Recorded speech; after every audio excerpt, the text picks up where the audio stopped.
भजू मैं ताहे, जो मुझको जिस प्रकार भजता है मैं भी उसको उसी प्रकार भजता हूँ। अरे नरसिंह जैसे ने बताओ सब लुटा दिया। फिर देखा बाबा भात कैसे बोलो भगवान ने। आज तक लोग जानते हैं, भगवान कहते हैं कोई एक धागा भी चढ़ा देता है ना, मैं सोचता हूँ कोई मौका आवे तो या धागे के बदले में धोती दूँ जाए। भगवान श्याम सुंदर ने की कहानी एक आती है, भगवान की उंगली में कट लग गया, कट गई। भगवान की रानी पटरानी फटा हुआ कपड़ा ढूंढ रही है घर में कि भगवान के हाथ में बांध दूं। द्रौपदी वहीं खड़ी, वहां साड़ी फाड़ दी तुरंत और भगवान के हाथों से लपेट दिया। जब तक भगवान की रानी पटरानी फटो पुरानो कपड़ा ढूंढ के लाई तब तक तो पट्टी बंध गई। भगवान बोले अरे द्रौपदी तेरे कर्जदार बना दिए, कोई बात नहीं मौका कभी आएगा। भगवान की उंगली ठीक भई, भगवान ने पट्टी खोली, एक एक धागा के ना कितने निकले वहां पता है? 999 धागे। भगवान बोले चिंता मत करे, 999 के धागे के बदले में तुझको मैं 999 साड़ी दूंगा। जब जुआ में हार गए दुशासन साड़ी खींचने लगा था, भगवान गट्ठर बांध के छत पे आ गए सुबह से, धूप में बैठे रहे। द्रौपदी जब तक अपने पतियों से आस लगा रही, भगवान बैठे रहे। जब वहां ने देखी मेरे पतियों ने तो गर्दन ही नीचे कर ली शर्म के मारे। अरे मुरली मनोहर तेरे सिवा मेरा वो कोई ना है, तो द्रौपदी ने हाथ खड़े कर दिए। भगवान ने वही समय साड़ी के ले लपेट जा, हार गया दुशासन। बहुत समय के बाद द्रौपदी बोली अरे कन्हैया मेरी लाज लुटने में देर ना है, इतने लेट क्यों आए?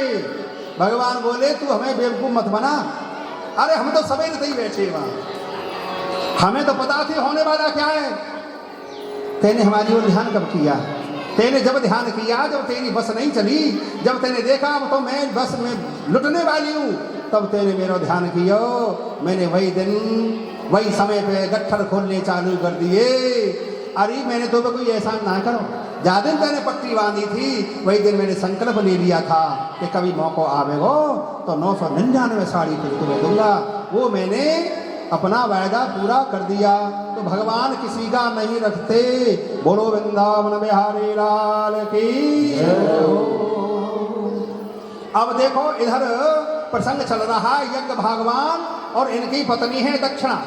बिना दक्षिणा के यज्ञ पूरा नहीं होता है। कथा सुनो तो आरती में कुछ ना कुछ अर्पण करके जाओ। ये गोवर्धन के आए बैठे हैं कि काय के मारे हैं, तुम पता है पैसन के मारे यहाँ हैं। ये माइक बज रहा काय मारे बज रहा मालूम है, पैसन के बज रहा। ये गाड़ी खड़ी है इतने दिन से यहाँ पर, ये काय को खड़ी है, इनमें डीजल डलेगा, ये पहुँचेंगी गोवर्धन और फिर वहाँ का छुदन आनंद लेंगे। तुम जो दोगे वही के तो मजे लेंगे हम। और कहा दिन हमारे कोई दुकान खोल ली कि व्यापार चल रहे हैं। इसलिए जैसे गैया दूध देती है तो वो किसान को प्यारी लगती है। लतकनी गैया जो होती है दूध नहीं देती, उनको सानी में आटा नहीं डाला जाता, उनको सूखे भुज खवाए जाते हैं। ऐसे ही ये कृपा है, कृपा बरसाते रहो और भगवान की कृपा तुम पे बरसती रहेगी। बोलो नारायण भगवान की जय हो महाराज।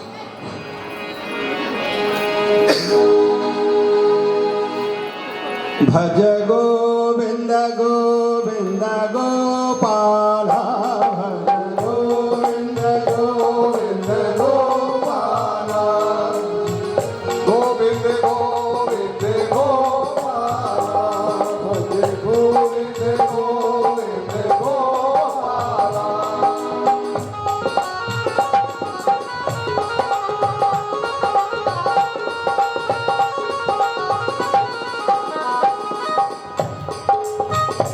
मेरो गैया चर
बोलिए श्री नारायण भगवान की जय हो। सुखदेव स्वामी कहते हैं कि हे राजन परीक्षित, महाराज कर्दम ऋषि की जो कन्या थी ये बड़ी दिव्य थी। अत्रि ऋषि को जो अनसुईया ब्याई गई थी वो तो इतनी महान थी कि ब्रह्मा विष्णु और महेश तीनों ही बेटा बन के आए गए इनके घर में। मन में जिज्ञासा जगी। परीक्षित महाराज बोले, हे गुरुदेव ये प्रसंग मुझे पूरा सुनाओ।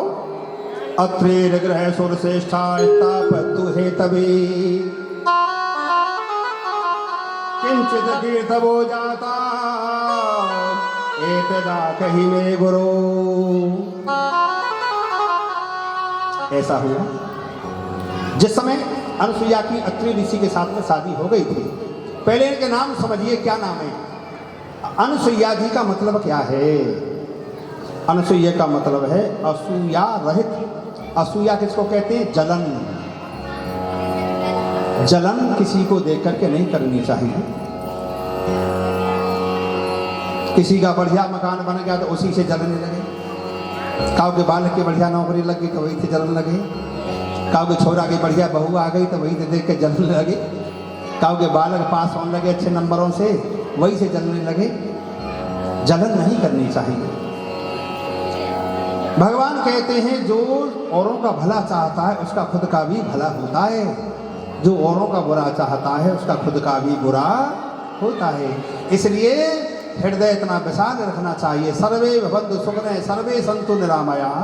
संसार में सभी सुखी हों, मैं अकेला नहीं, सभी सुखी हों। अत्रि ए माने नहीं, त्रि माने त्रिगुण। ये षष्ठी जो त्रिगुणमयी है, यहाँ में 3 गुण हैं, रजोगुण, सतोगुण, तमोगुण। ये तीनों गुण जो प्रकृति के अंदर होते हैं वही तीनों गुण हर मानव के अंदर भी होते हैं। सुबह होता है सत्व गुण। सुबह के समय सबके अंदर सत्व गुण होता है। शुभ विचार होते हैं, अच्छा मन होता है, शांत होता है, पूजा पाठ करते हैं सबकी। दोपहर जब होता है, जैसे सूर्य में गर्मी बढ़ी तो तमोगुण बढ़ जाता है हर व्यक्ति के आगे। स्वभाव बदल जाता है फिर उसका, फिर वो तमोगुण में आ जाता है। और रात्रि में रजोगुण बढ़ जाता है। समय के अनुसार ये तीनों गुण। इसीलिए किसी व्यक्ति से कोई काम लेना हो कभी तो दोपहर में ना जाओ उसके पास, सुबह को पकड़ो। साधु महात्मा जितने भी होते हैं ना वो अपने भक्त ने सवेरे पकड़ते हैं। सवेरे चलो दिन निकलेगी, दोपहर तक तुम्हारी बुद्धि खराब हो जाएगी, दोपहर को बात में नहीं आने वाला। सुबह ही चलो। सुबह गए सब तो बड़ा बड़ा हुआ है, आए किसी से काम निकलवाना तो थोड़ी तारीफ भी करो। बाकी प्रशंसा सबको प्यारी लगती है। बुराई करोगे तो वो तुम्हारी बात मान जाएगा क्या? प्रशंसा करोगे तो तुम्हारा काम जरूर बनेगा। आगे सूत्र आएगा कि भगवान ने राजा बलि की बड़ी तारीफ करी थी, प्रशंसा के फूल बखेरे और प्रशंसा बढ़ाई। सभी अच्छी लगती है। कोई व्यक्ति ऐसा नहीं है जिसे अपनी बढ़ाई अच्छी ना लगती है। बहुत बड़ा हथियार है ये। किसी से कोई काम निकलवाना है, घर पहुंचो, अरे साहब ये साड़ी बड़ी अच्छी है, कहाँ लगे आई, इतनी बढ़िया साड़ी। मैं तो आज देख के गई, बहुत दुकान गई, मिली ना मुझे, हमें भी दिलवा गई। ये झुमकी कब बनवाई तुम? ये बड़ी चमक मार रही है इनमें तो, ये चूड़ी कहाँ से लाई, इतनी सुंदर लग रही हो देखने में, लक्ष्मी फेल है। फिर तो चाय बन जाएगी तुरंत, खाने ही खा के चाहिए। तो ये क्या है, कागा का को धन हरे, कागा का को धन हरे, और कोयल का कूदेत, मीठे वचन सुनाए के, जग अपनो कर ले। भैया कौवा काव काव करता है, बुरा लगता है, कहां से आ गया, और कोयल पे छुपी हुई है, देख भी ना रही। आवाज सुना तो कोयल की, कोयल इतना मीठा बोलती है, सबके कानों को बहुत अच्छी लगती है। वाणी का ही तो सौदा है, क्या जाता है, ऐसे शब्द बोलो।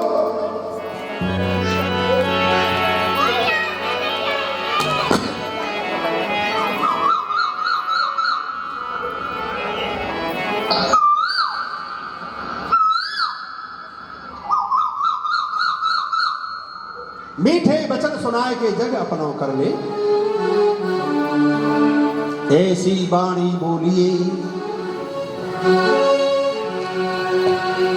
ऐसी वाणी बोलिए, मन का आपा खोए, और अन को शीतल करे, और आप शीतल हो। भगवत प्रेमियों, इधर ऐसा हुआ है, ए माने नहीं त्रि माने तीन गुण, जिसके अंदर तीन गुणों से परे है वो है अत्रि महाराज। इन दोनों ने शादी होते ही भगवान की कठोर तपस्या करी। सबसे पहले ब्रह्मा जी आए, ब्रह्मा जी से कही तुम सबसे श्रेष्ठ हो, कि ना हम श्रेष्ठ नहीं है। और कौन है हमसे श्रेष्ठ? तो विष्णु भगवान है। इन्होंने विष्णु भगवान जी की करी आराधना, विष्णु भगवान भी आ गए, उनसे कही तुम सबसे श्रेष्ठ हो। विष्णु बोले नहीं, भगवान शंकर जी सबसे श्रेष्ठ हैं। फिर उन्होंने शंकर भगवान की पूजा सेवा करी, भगवान शंकर जी भी आ गए, बोले कि तुम ये बताओ सबसे श्रेष्ठ तुम में कौन है? सबके ये है, कोई के ये है, कोई के ये है। निर्णय ये हुआ कि देखो जी तीनों ही श्रेष्ठ हैं, कि तीनों श्रेष्ठ हैं और तीनों मुझसे खुश हो। एक काम करो, मेरे घर में पुत्र बन करके आ जाओ तीनों। वरदान दे दिया तीनों ने। अब तीनों देव तो वहां से चले गए। समय गुजर गया काफी, कामना पूर्ण नहीं हुई। नारद जी को पता चली कि इन्होंने वादा कर दिया था पुत्र बनने का, लेकिन अभी तक कामना पुत्र बनने के लक्षण नहीं दिखाई दिए। नारद जी देखो कहाँ गए, ब्रह्मलोक में गए। ब्रह्मलोक में ब्रह्मा जी, अरे बेटा नारद आ जाओ, अरे बड़े दिनों में आया है, आ जा, कुछ खा पी लेता। नारद जी पता क्या बोले, अरे माता, जहाँ दिन से मैंने अनुसुईया के हाथ के लड्डू खाए, मुझे किसी के घर का कुछ भी नहीं अच्छा लगता है। मुझे किसी के घर का कुछ भी अच्छा नहीं लगता। और एक बात और बताऊं, अनुसुईया का पति तो धर्म इस समय सबसे ऊपर है, सती धर्म सबसे ऊपर है इस समय, सब नीची हैं। बेटा मैं भी नहीं हूं कि हाँ तुम पहले थी अब नहीं है माता। अरे माता को तो बड़ा दुख हुआ, मैं तो सबकी माता हूं। ऐसी कैलाश पे जा पहुंचे, माता पार्वती ने कही अरे बेटा नारद आ जाओ, अरे नारद जी आ जाओ, आओ। अरे माता नहीं, मैं जा रहा हूं, बड़ी जल्दी में हूं। अरे कुछ खाते पीते जाते कि नहीं? देखिए घर पे कोई व्यक्ति आवे, भले ही चाय मत पिलाओ, जरूरी नहीं है चाय पिलाओ, आओ बैठो पियो पानी, ये वस्तु नहीं मोल मगानी। भगवत प्रेमियों, इनमें पैसा भी खर्च नहीं होता है, आए हुए का सत्कार जरूर दरवाजे पर होना चाहिए। इन्होंने कहा कुछ खा पी तो जाते कि नहीं, अब जब से अनुसुईया के यहाँ का खाया मेरा मन ही नहीं करता खाने का। और एक बात और बताऊं माते, अनुसुईया जी इस समय सबसे ऊपर हैं। पार्वती जी बोली मुझसे भी ऊपर? हाँ, पहले तुम थी ऊपर, अब अनुसुईया जी ऊपर हैं। और ऐसी वैकुंठ में जाके लक्ष्मी जी के आगे इन्होंने कहा, तीनों घरों में आग लगा दी। तीनों देव शाम को घरों में आए, तीनों देवियां नाराज बैठी हैं। इन्होंने पूछा क्या बात है? उन्होंने ये कहा कि हमने सुना है अनुसुईया जी इतनी महान हो गई, हम जगत की माता और हमारा स्तर हो गया नीचा। उन्होंने कहा कि देखो, उन्होंने तप किया है, कठोर तपस्या करी है, तो उनका लेवल ऊंचा हो गया, इसमें जलने की क्या बात है, तुम भी करो। कि नहीं, उनका लेवल हमसे नीचा होना चाहिए। तीनों देव बड़े परेशान हो गए। इन्होंने पूछा कि हमारे बाद में कौन आया था? उन्होंने बताया कि नारद आए थे। नारद ही जो है आग लगा करके गया है। तीनों देवियां बड़ी परेशान हो गईं और तीनों ने अपने देवों से कहा कि तुम जाओ और अनुसुईया का सतित भंग करके आओ। तीनों देव चलो। तीनों देव जाकर के भगवत प्रेमी हो एक जगह मिले, कहाँ? त्रिकूट नामक पर्वत पर। तीनों तरफ से आए, वहां जाकर के मुलाकात हो गई। कहाँ जा रहे हो? तुम बताओ। अरे कि तुम बताओ। ऐसे पूछ पाछ करके उन्होंने कहा, अरे बताएं क्या, या नारद ने हमारे घर में कलेश करा दिया है, नारद ने हमारे घर में कलह कर दी है, ऐसी ऐसी बात है। ये तीनों देव अनुसुईया की कुटिया पर पहुंच गए और जाकर के कहा, माता भिक्षा हम देही। हे माता भिक्षा दीजिए। माता बाहर को आई।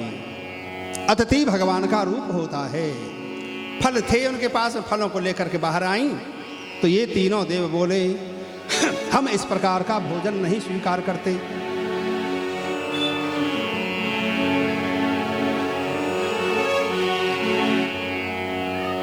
इस प्रकार का भोजन स्वीकार नहीं करते हम।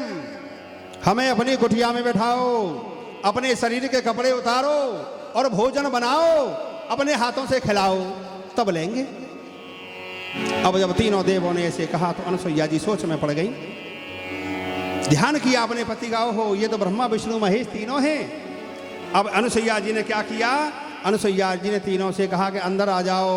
इन्होंने अपने पति का नाम लिया और जल हाथ में लेकर जैसी छिड़का, ब्रह्मा विष्णु महेश 6 महीना के बालक बन गए।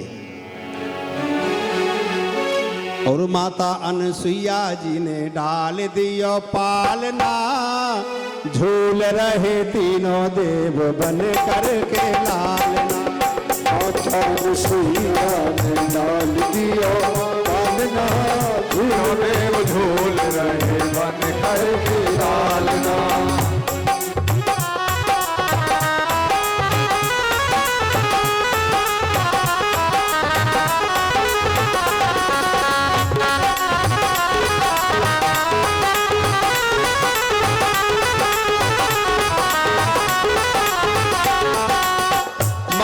अनुसुईया जी ने डाल दियो पालना, झूल रहे तीनों देव बन करके लालना। माता अनुसुईया ने डाल दियो पालना, तीनों देव झूल रहे बन करके लालना। माता अनुसुईया जी ने डाल दियो पालना, तीनों देव झूल रहे बन करके लालना। डाल दियो पालना, तीनों देव झूल रहे बन करके लालना। बालक बन गए तीनों देव। अब अत्रि ऋषि आए, अरे देवी ये बालक कौन है तीनों?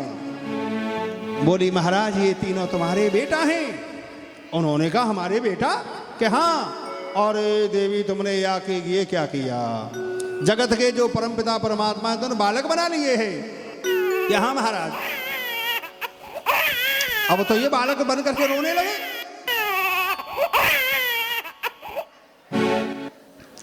सालों गुजर गई, सालों गुजर गई।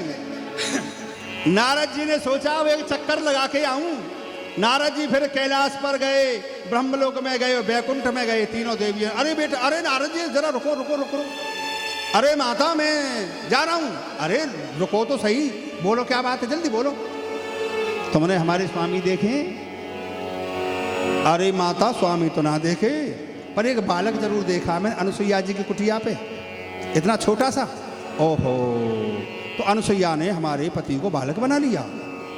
ऐसी कैलाश से गुजर रहे माता पार्वती ने कही तो कहा कि ऐसे ऐसे बात है, भोले बाबा जैसा एक बालक देखा मैंने, इतना बड़ा भोले बाबा नहीं देखे। पर अब ये तीनों बड़ी घबराई, तीनों चली, वहीं त्रिकूट नाम की तराई पर तीनों मिल गई। बोली तुम कहाँ जा रही हो, कि तुम कहाँ जा रही हो, कि तुम कहाँ जा रही हो, शर्म के मारे बताए ना।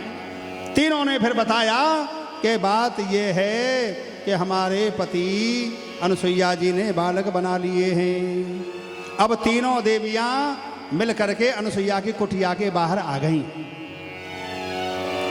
अब बात ऐसी है गई, बोल बांके बिहारी लाल की जय हो। ऐसो भयो। लक्ष्मी जी बोली अरे ब्रह्माणी जी तुम आगे चलो, तुम आगे आगे आगे को चलो। ब्रह्माणी बोली मैं आगे क्यों चलूं, तुम चलो आगे, लक्ष्मी जी को आगे करो। अब ये डर के मारे आगे को ना बढ़े। ऐसे कर करके धीरे धीरे जब खुसर फुसर हो रही, अंदर आवाज पहुंच गई। अनुसुईया जी बाहर आई, कौन हो तुम? तीनों देवी ने हाथ जोड़ लिए। अरे देवी कैसे? अब ना बोली, दरवाजे पे आई, चलो अंदर चलो। जलपान वगैरह करवाया। जलपान करवाने के बाद इनसे कही अरे देवियों कुछ काम हो तो बताओ, अन्यथा मैं अपने काम धंधे में लगूं। तीनों देवी बोली अरे माता हमारे पति तुम्हारी कुटिया पर हैं, हमारे पतियों को दे दो। अनुसुईया जी बोली तुम्हारे पति मेरी कुटिया में? कि हाँ, कहाँ है? पलना में जो लेट रहे हैं वही हमारे पति हैं। अरे झूठ क्यों बोलती हो, वो तो मेरे बालक हैं 6-6 महीना के। तुम है रही हो इतनी बड़ी, ऐसा कैसे हो सकता है? तुम्हारे पति नहीं है वो। रोन लगी तीनों, नहीं हमारे ही पति हैं। तो फिर क्या करूं, तुम्हारे पति हैं कि हमें दे दो हमारे पति। अनुसुईया जी बोली तो ले जाओ, तुम्हारे पति तो ले जाओ। अब ये बेचारी कोई उठवे को तैयार ना है। अब या गोदी में लेके कैसे ले जाओ अपने पतियों को? अनुसुईया जी बोली तुम्हारे पति तो ले जाओ।